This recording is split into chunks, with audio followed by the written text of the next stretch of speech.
এটা আমাদের আরেকটা টিভি আছে, ওটা তো হচ্ছে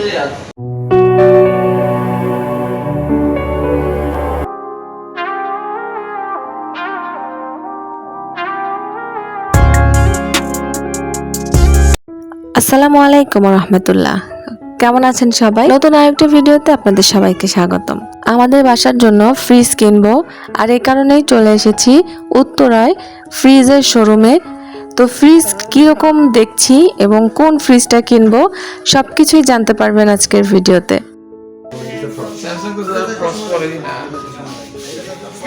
আমাদের এলাকাতে কারেন্ট লোডশেডিং এর প্রবলেম বেশি না, তো স্যামসাং ফ্রিজ কেনার জন্য মূলত এসেছিলাম, কিন্তু স্যামসাং ফ্রিজ সেভাবে পছন্দই হচ্ছিল না। এটা স্যামসাং না, ভিতরে হ্যাঁ হ্যাঁ সেটাই বলতে চাচ্ছি, ফ্রস্টগুলো হ্যাঁ হ্যাঁ হ্যাঁ হ্যাঁ হ্যাঁ এটাই বলতে চাচ্ছি। তো আমরা চাচ্ছি ডিপ এবং নর্মাল যেন একসাথে এক সমান হয়, যাতে ডিপেও জায়গা থাকে নর্মালেও জায়গা থাকে, ঠিক এরকম একটা ফ্রিজ কিনতে এসেছিলাম। কিন্তু আসলে যেই ফ্রিজগুলো দেখতে পাচ্ছি সেগুলো আমাদের মনের মতোই হচ্ছে না। স্যামসাং ব্র্যান্ডের ফ্রিজ আমার আম্মুর খুবই পছন্দ, এবং বর্তমানে আমাদের বাসায় যেই ফ্রিজটা আমরা ব্যবহার করি সেটাও স্যামসাং ব্র্যান্ডেরই। এই কারণে আমরা স্যামসাং কেনার জন্যই মূলত এসেছি, এবং আসার পরে যেটা দেখলাম যে স্যামসাংয়ের সবগুলোর ডিপ ছোট এবং নর্মালটা বড়, এবং সবগুলোই নন ফ্রস্ট, মানে বরফ কম হবে। আর আমাদের এলাকায় প্রচুর লোডশেডিং, কারেন্ট গিয়ে দেখা যায় 5 ঘন্টা 6 ঘন্টাও কখনো আসে না। তো সেই কারণে আমাদের বরফ যাতে ফ্রিজে বেশি পরিমাণে হয় সেই ধরনের ফ্রিজগুলোর দরকার, যেটাকে বলে ফ্রস্ট ফ্রিজ। তো এখানে স্যামসাংয়ের যে কয়েকটা ফ্রিজ আছে বা স্যামসাং ব্র্যান্ডের যে ফ্রিজগুলো আছে কোনোটারই আপনার নন ফ্রস্ট ছাড়া তারা ফ্রস্ট ফ্রিজ আর বানায় না। তো এই কারণে আমরা স্যামসাং টোটালি বাদ দিয়ে দিয়েছি, এবং আমাদের কোনোভাবেই পছন্দ হচ্ছিল না। তো যেগুলো আছে আলমারি ফ্রিজ যেগুলোকে বলে 2 পাল্লার, সেগুলো দেখছিলাম, কিন্তু সেগুলোর প্রাইস অনেক বেশি। এত বড় আর এত টাকা দিয়ে ফ্রিজ আসলে কিনবো না, আমাদের বাজেটের মধ্যে যেটা ভালো লাগবে সেটা কেনার জন্য মূলত এসেছিলাম। এটা কত লিটার? 324।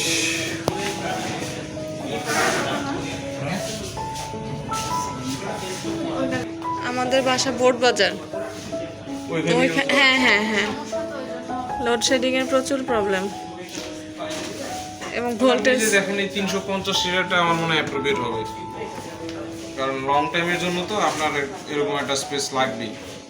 হ্যাঁ হ্যাঁ এটার জন্যই তো।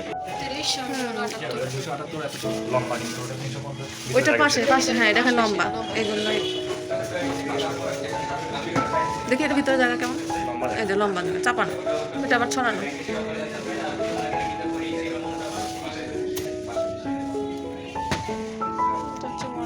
Warranty guarantee 12 year।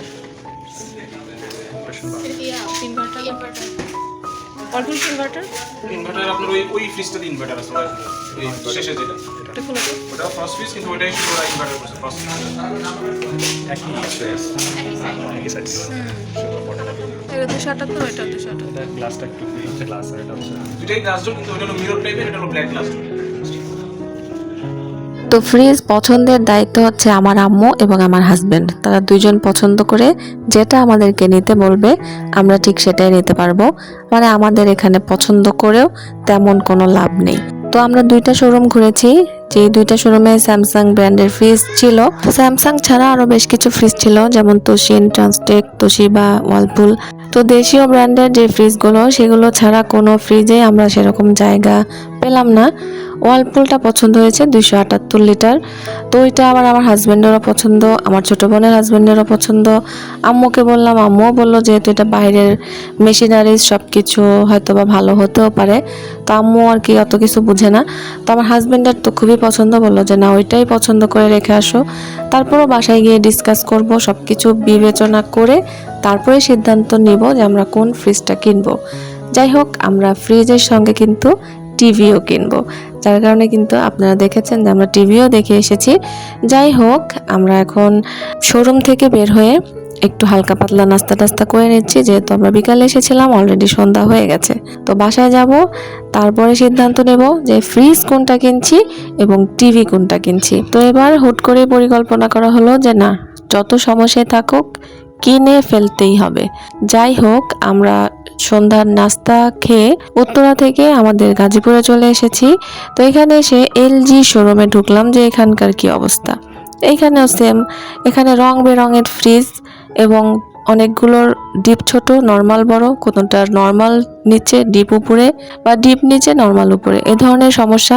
আবার ভিতরে জায়গা কম এবং বেশি সমস্যা সেটা হচ্ছে যে কালারিং ফ্রিজটা আমাদের কারোই পছন্দ হচ্ছে না। আবার কালো নিতে চাচ্ছি না, নিতে চাচ্ছি যে সিলভার কালারের মধ্যে, তো সেগুলো দেখা যাচ্ছে পছন্দ হচ্ছে না। তো সবার সিদ্ধান্ত একসঙ্গে করে তারপরেই ফ্রিজ কিনবো, যেহেতু বেশি টাকার জিনিস এবং একটা জিনিস কিনলে তো 2-1 দিন ব্যবহার করবে এরকম না, যে কয়দিন যায়। আমাদের বাসায় যে ফ্রিজটার সাইজে ছোট এবং কেনা কিন্তু 2005 সালে। চিন্তা করেন 2005 সালে স্যামসাং ব্র্যান্ডের ফ্রিজ কেনা, ফ্রোস্ট ছিল সেই ফ্রিজটা, এখন কিন্তু আর ফ্রোস্ট করে না, সব নন ফ্রোস্ট। মানে আমাদের ফ্রিজে অনেক বরফ হয়, কারেন্ট যদি 2-3 দিনও না থাকে সমস্যা হয় না। 7 দিন আলোচনা পর্যালোচনা সমস্ত চিন্তা ভাবনা সিদ্ধান্ত নিয়ে অবশেষে আমরা চলে এসেছি আবারও ফ্রিজ এবং টিভি শোরুমে। তো আজকে আর সিদ্ধান্ত নেব না, চূড়ান্ত সিদ্ধান্ত নিয়ে চলে এসেছি, টাকা টুকা রেডি করে এসেছি। আজকে ফ্রিজ এবং টিভি দুইটা নিয়ে তারপরে বাড়ি ফিরবো। তোমার বড় ভাইয়াকে নিয়ে এসেছি, বড় দুলা ভাই, সে সবার বড় গার্ডিয়ান, তাকে তো দেখাতে হবে, সে কি সিদ্ধান্ত দেয়। তো ভাইয়ার সিদ্ধান্ত, সে ওয়ালটন বা ভিশন যেগুলো কালারিং ফ্রিজ জায়গা বেশি সেগুলো কিনতে বলছিল। তো আমাদের বাসার অন্যান্য সদস্য, তাদের আবার পছন্দ ওয়ালপুল। তো ওয়ালপুলটাই পছন্দ করেছি আমরা, 278 লিটার, জায়গা বড় কথা না, ব্র্যান্ড দিয়ে হলো কথা। তো যেহেতু এটা বিদেশি ব্র্যান্ড এবং বিদেশি ব্র্যান্ডের পার্টসপাতি ওগুলো নাকি মেশিনারিজ অনেক ভালো থাকবে, যে কারণে তাদের ওইটাই পছন্দ। তো সেই হিসাবে আমরা ওয়ালপুল ফ্রিজ নিয়েছি, টিভিও নিয়েছি স্যামসাং 43 ইঞ্চি।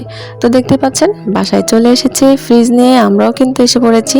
তো অবশেষে ফ্রিজ এবং টিভি আমাদের বাসায় ঢুকলো। তো আলহামদুলিল্লাহ, নতুন 2টা জিনিস আমাদের বাসায় এসেছে, যত্ন করে রাখতে হবে। এবং সেই কালো ফ্রিজ, যেটা আমরা চাচ্ছিলাম না যে কালো ফ্রিজ কিনতে, কিন্তু এটা হচ্ছে আয়না সহ ফ্রিজ। তো এটা হচ্ছে নিউ কালেকশন, এটা এখন লেটেস্ট আছে ওয়ালপুল। এই ফ্রিজটাতে এই মিরর যেই সুন্দরভাবে সেট করা, এটা একটু লেটেস্ট।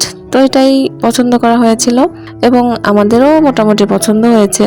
তো আমরা যদি নিজেদের পছন্দে কিনতাম তাহলে অবশ্যই বেশি জায়গা, যেটা 350 লিটার বা তার উপরে যেগুলো, সেগুলো কিনতাম। কিন্তু ওই যে 278 লিটারের উপরে ওয়ালপুল কোনো ফ্রিজ তৈরি করে না। তো ওয়ালপুলটাই সবার পছন্দ হয়েছে, এ কারণে এটাই নিলাম। যাই হোক, ফ্রিজ ভালোভাবে সার্ভিস দিলেই হয়েছে। এখানে টিভিও সেট করা হচ্ছে, 43 ইঞ্চি স্যামসাং ব্র্যান্ডের টিভি কেনা হয়েছে। তো টিভি দেখে আমার আব্বুর কথা মনে হচ্ছে, কারণ আব্বু এই টিভিতে শুধু খবর আর ওয়াচ ছাড়া অন্য কিচ্ছু দেখতো না। তো আব্বু থাকলে অবশ্যই অনেক খুশি হতো। তো আগে টিভিটা অনেকদিনই নষ্ট হয়েছিল, ঠিক করা হয়েছিল, আবার নষ্ট হয়ে গেছে, কিনবো করে আর কেনা হয়নি। আমাদের মতো মধ্যবিত্ত পরিবারগুলো হুটহাট করে একটা সিদ্ধান্ত নিতে পারি না। ভাবনা চিন্তা, সময় সুযোগ, আর্থিক সমস্ত কিছু বিবেচনা করে তারপরে আমরা আমাদের পরিবারের জন্য, সংসারের জন্য একটা জিনিস কেনার সাহস করি।